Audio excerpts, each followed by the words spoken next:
जय महाराष्ट्र, जय शिवराय. आता प्रत्येक ठिकाणी इलेक्शनचा वार आहे. प्रत्येक नगरसेवक पदासाठी उभारणारा उमेदवार हा आपल्या ताकदीनं कष्ट करतोय की मला मतं मिळू देत आणि मी एकदा निवडून येऊ देत. पण निवडून झाल्यानंतर काय ते तुम्हाला आणि मला सगळ्यांनाच माहिती आहे. आता प्रत्येकाच्या घरात एक कॅलेंडर्स येत असतील.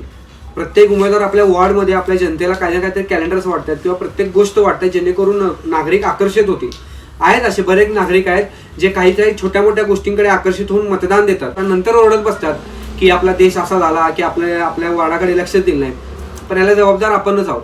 आता ह्या कॅलेंडरमध्ये 365 दिवस आहेत. आता या कॅलेंडरचा उपयोग आपल्याला माहिती आहे की प्रत्येक दिवसासाठी आपण यूज करतो की कोणत्या दिवशी काय आहे. मला सांगा, प्रत्येक नगरसेवक असं कॅलेंडर बनवून देऊ शकतं का हो की येणाऱ्या 5 वर्षात ते कुठलं काम कधी करणार आहे असं कॅलेंडर नाही देऊ शकत. कारण हे त्यांनाही माहित नाही. कारण निवडून आल्यानंतर ते पुढच्या 4 दिवसात काय करतील याचा अंदाजा नाही आहे.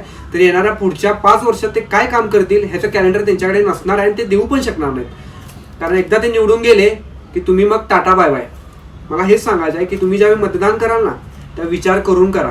4 गोष्टींकडे बघून किंवा 4 पैशाकडे बघून करू नका. कारण तुम्ही मतदान तुमच्यासाठी करत नाही, येणाऱ्या भविष्याच्या पिढीसाठी करताय. आणि मग जर तुम्ही मतदान चुकीच्या माणसांकडे किंवा जर काही गोष्टी लोभापायी जर तुम्ही मतदान केलात तर तुमच्याकडे हक्क नाही आहे विचारायचा की आपल्या देशाचंही असं झालं आणि आपल्या वार्डाचंही असं झालं. त्यामुळे विचार करून मतदान द्या. वेळ तुमच्या हातात आहे आणि मध्येही तुमच्या हातात आहे. जय महाराष्ट्र, जय शिवराय.